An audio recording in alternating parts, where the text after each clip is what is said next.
However, there's something new on the horizon. A R-rated movie that did the impossible. It made $1 billion in 2018, I want to say that was. Was it 2019? Close enough. Yeah, close enough. But honestly, after so many years, the first Joker film was meant to be a complete one-off. However, when you overperform, the studio will keep dumping piles of money at your front door until you say yes. So that's where we are. Apparently, a really good script has come to pass, and director Todd, was it Todd Phillips? Think so, yeah. Yeah, director Todd Phillips and Joaquin Phoenix have returned to make Joker 2, Joker Fully Adieu. The first trailer has come out. Before we get into the trailer, very quickly, how are you guys feeling of the idea of a sequel for a movie that was so obviously, meant to stop there? Wait, we can start Well, I with you, think BK. TBK, go ahead. yeah, sure. Yeah, I mean, you summed it up perfectly. I think I didn't expect that to be a sequel. I think the story is kind of neatly tied up in the first movie, like the origin story of the Joker. Well, one interpretation story of the Joker.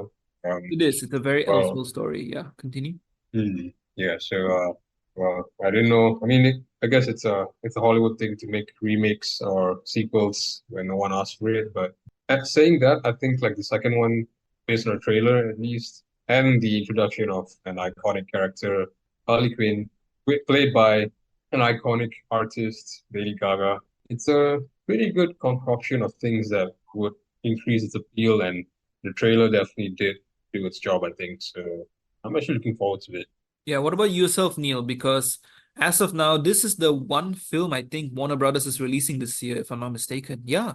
Are we aware of any other film they're releasing? I don't think so. Let me check. I don't think so because of the whole overhaul thing. Yeah, yeah, I this mean, year, DC that's releasing. Warner Brothers DC that's releasing.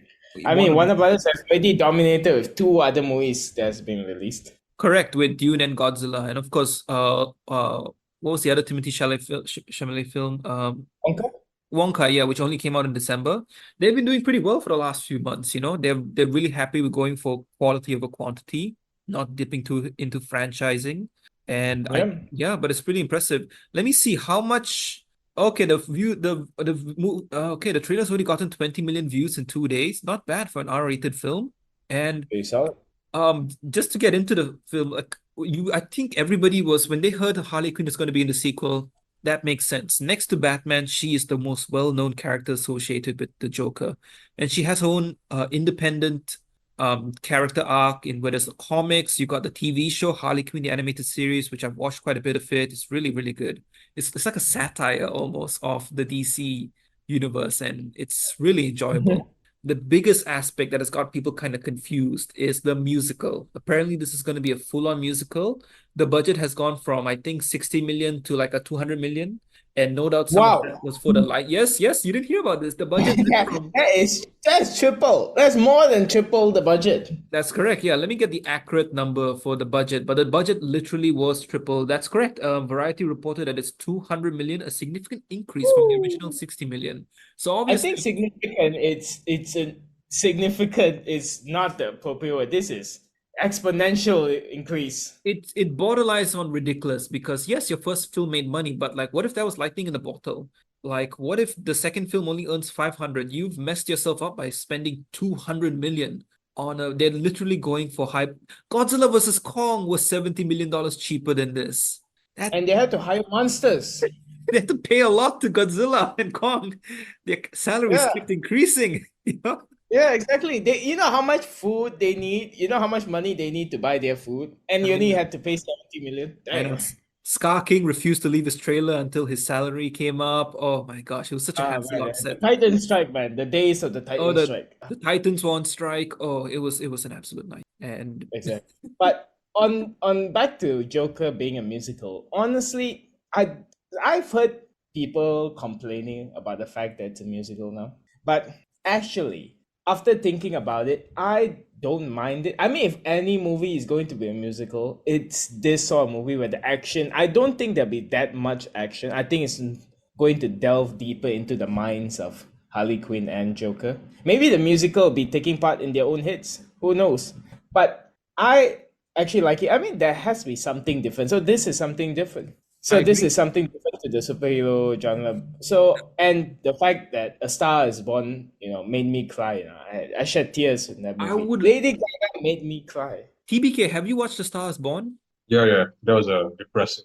So, like, what do you guys think of her as Harley Quinn? As someone who hasn't watched The Star is Born, what do you think of her as the choice? Maybe you've seen some pictures beforehand, maybe your existing thoughts. TBK? Yeah, I think great choice of casting. She can definitely act. Initially, I wasn't too keen on like her being Harley Quinn, but then when you go back to like what she's acted in before and her ability to act, I think she can pull it off. Can definitely play the character. But I Mm, would say like I know it's definitely going to be very different or quite different to Margot Robbie's Harley Quinn. that's pretty cool. I agree with you 100%. And I'm just curious for like how this is going to be. It's such a unique concept. What was the most memorable moment, Neil? What was the most memorable moment in the trailer? I have a feeling it's the same as all of ours, but from the Yeah. trailer, I think Uh, that, that that smile at the end, it talk about became it's sticking the mentioned. landing, I sticking the mean, landing. genuinely, that's I don't know how many times if they had to do it. If they managed to capture it the first time around, that is massively impressive. But whoever thought of that idea, it's just using back something the Joker said. Let's put a smile on that face. Yeah, Yeah, it facts. was it's one of those things that's so simple yet so effective. Like that scene probably barely cost anything in terms of like per second or per minute. But what was the budget for that scene? One lipstick? Man, did they nail it? Like Well, well, the well slow executed. yeah, slowness, the purposefulness. Like you know it's gonna happen, and yet it still looks better than you can imagine. I love when a film can do that.